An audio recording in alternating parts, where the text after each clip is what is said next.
इस रूप में किए हैं।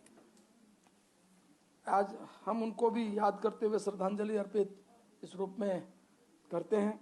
अमरीश कुमार जी के बारे में, चूँकि जिस क्षेत्र से मैं चुनकर आया हूँ उस क्षेत्र से अमरीश कुमार जी विधायक रहे हैं, लेकिन तब वो विधानसभा, जैसा मेरी विधानसभा, आदेश जी की विधानसभा, स्वामी जी की विधानसभा, ये सारी विधानसभाएं मिलकर एक विधानसभा के रूप में थी। 1 के 3 महीने थोड़ी गुप्ता जी की भी विधानसभा, यानी 3.5 विधानसभा हम देखते हैं।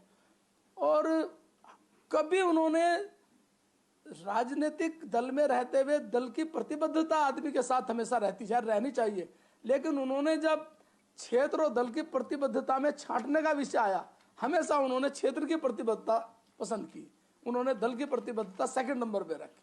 और इसका उन्हें नुकसान अनेक बार हुआ भी। कांग्रेस में थे, कांग्रेस छोड़नी पड़ी, जनता दल में आए, समाजवादी पार्टी में आए, समाजवादी पार्टी से अलग हुए, निर्दलीय अपना एक अलग से मंच बनाया, मंच के बैनर पर काम किया, बाद में फिर कांग्रेस में आए, कांग्रेस से चुनाव लड़े।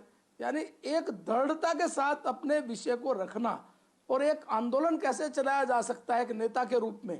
देखिए, हम लोग चुनाव लड़ते हैं, विधायक बनते हैं, लेकिन विधायक बनना, चुनाव लड़ना, ये नहीं है कि हम एक लोकप्रिय नेता भी हैं। लोकप्रिय नेता बनने के लिए चुनाव लड़ना और जीतना जरूरी नहीं है।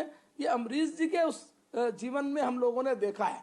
वो चुनाव तो एक बार केवल जीते हैं, लेकिन नेता के तौर पर वो पूरे क्षेत्र के अंदर जिस लोकप्रियता के साथ अपने अंतिम समय तक रहे, ये वास्तव में एक बहुत ही बड़े इस रूप में हम उनको जानते हैं।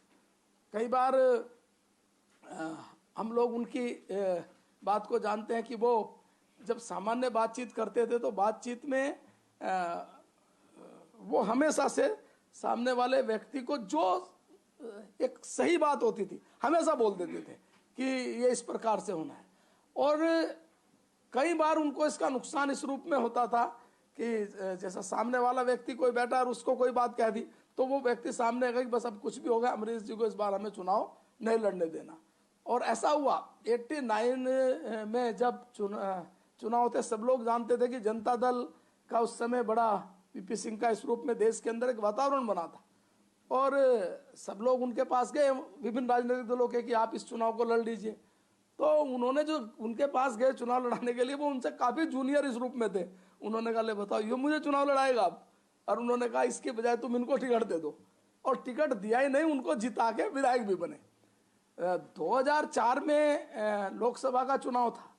उस लोकसभा के चुनाव में समाजवादी पार्टी का उत्तराखंड राज्य में अस्तित्व हो सकता है, ये उस चुनाव में हमने देखा है।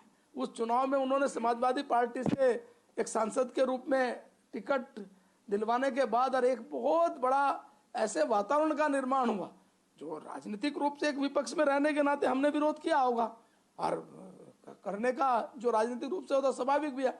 लेकिन उस समय एक क्षेत्रीय दल के रूप में समाजवादी पार्टी क्षेत्रीय दल था, लेकिन कांग्रेस और भारतीय जनता पार्टी राष्ट्रीय दल होने के नाते भी उनका जो उठावा मुद्दा था, उनका जो एक संघर्ष था, वो संघर्ष बहुत बड़ी लाइन खींचता नजर आ रहा था।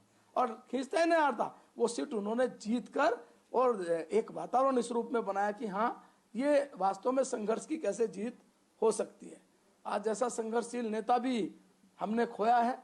और काजी जी यहाँ बैठे हैं, काजी जी भी कई बार ऐसी परिस्थिति होती थी जब हम बातचीत करते थे, एक राजनीतिक प्रतिद्वंदी होने के नाते लगातार मेरे सामने भी 2-3 चुनाव वो लड़े हैं, आदेश भाई के सामने भी 2 चुनाव वो लड़े हैं, लेकिन इसके बावजूद भी वो व्यक्तिगत रूप से जब बातचीत करते थे तो उसमें उस कटुता को वो कम नजर आती थी।